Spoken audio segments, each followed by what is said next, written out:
This recording will cover influenza and COVID-19.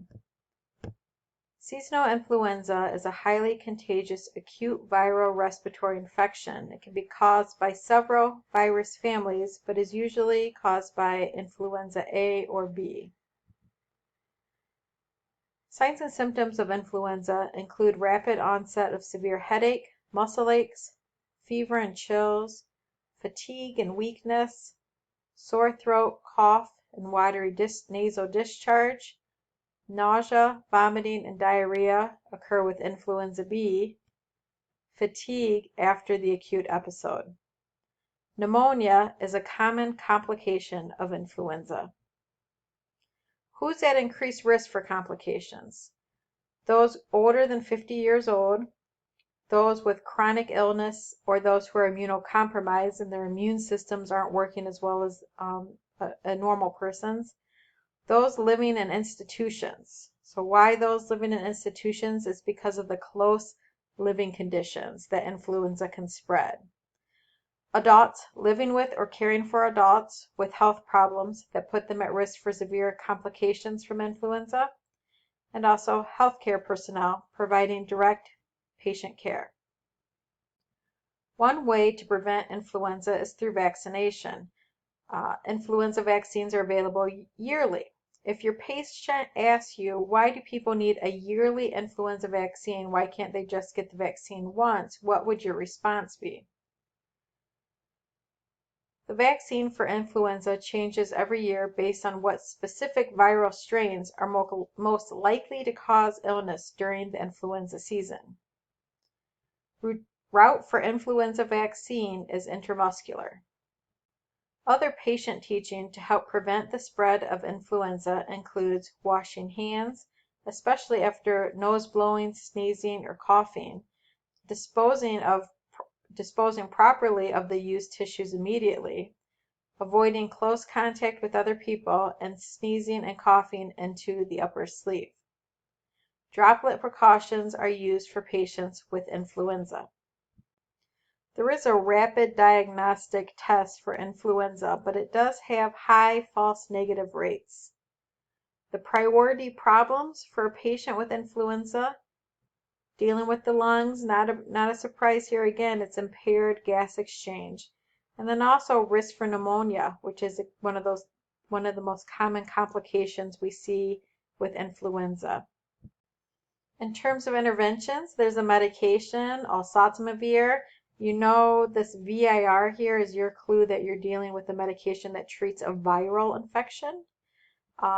Important things to know about this prototype antiviral that you need to be familiar with is that it must be taken within 24 to 48 hours after symptoms begin. Older adults, older than 65 years old, should be treated with antivirals as soon as possible to decrease the risk of hospitalization, complications, and disability. Other interventions include rest for several days, increased fluid intake, saline gargles for sore throat, and antihistamines for rhinorrhea. When you see rhino, you should be thinking nose, rhea, watery discharge like diarrhea. In this case, watery discharge, rhino from the nose. Now we're going to move on to COVID. So what is a pandemic? A pandemic is an infection that spreads globally. Respiratory viral infections have the potential to spread globally because the virus has previously infected only birds or animals, so no human ancestral immunity is present. We're currently experiencing this with the COVID-19 pandemic. It's happened in the past. The 1918 Spanish flu, H1N1, so it's happened before, it'll happen again. We are currently, though, experiencing the COVID-19 pandemic. The prevention of worldwide respiratory pandemics is the responsibility of everyone. Early recognition and implementation of community and personal quarantine is important. Social distancing, masks, washing hands, disinfecting surfaces, and non-essential activities stopping can help slow the spread of infection. Vaccinations are currently being administered. Currently we have Pfizer and Moderna. utilizing a multi-phase distribution plan. So there is an organized method to getting vaccinations to individuals. So let's look closer at COVID-19. The CO comes from coronavirus, the type of virus that causes it. VI, it's virus. D stands for disease, and 19 stands for the year it's spread, which was 2019. It is spread via droplet transmission. It's also spread during medical procedures that generate aerosols, such as intubation, CPR, non-invasive positive pressure ventilations, tracheotomy, bronchoscopy, nebulizer treatment, and anything that's inducing sputum. You want to make sure that the door to the patient's room is closed during procedures that promote aerosolization. Continued investigation whether airborne transmission can occur in the absence of medical procedures, such as in poorly ventilated indoor settings, is being studied. Patients at an increased risk for COVID-19 include those with asthma, obesity, hypertension, chronic lung disease, diabetes, and the immunocompromised. Signs and symptoms include fever and chills, cough, shortness of breath, dyspnea, fatigue, muscle aches, body aches, headache, new loss of taste or smell, sore throat, nausea, vomiting, diarrhea, and or abdominal pain. Complications of COVID include pneumonia, which is a common complication of any type of lung infection, ARDS, acute respiratory distress syndrome, which we'll talk about in the near future, blood clots, and organ failure.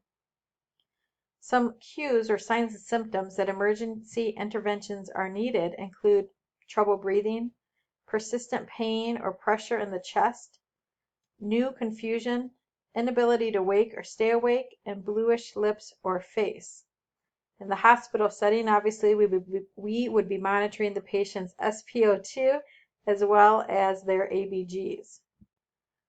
There are testing available for COVID-19 that is recommended for those with symptoms and those who have been within 6 feet of an infected person for at least 15 minutes, as well as those referred by the healthcare professional or the health department. There's antigen testing in the form of a rapid test, which gives quick results. There's also the PCR, which is considered the gold standard. It's more sensitive and results can take longer, up to 2 to 3 days to get back. Also, there's antibody tests, which would indicate that the patient has previously been infected with COVID-19 and that they are producing antibodies to the infection. So antibody tests would indicate a previous infection. Antigen and PCR would indicate current infection.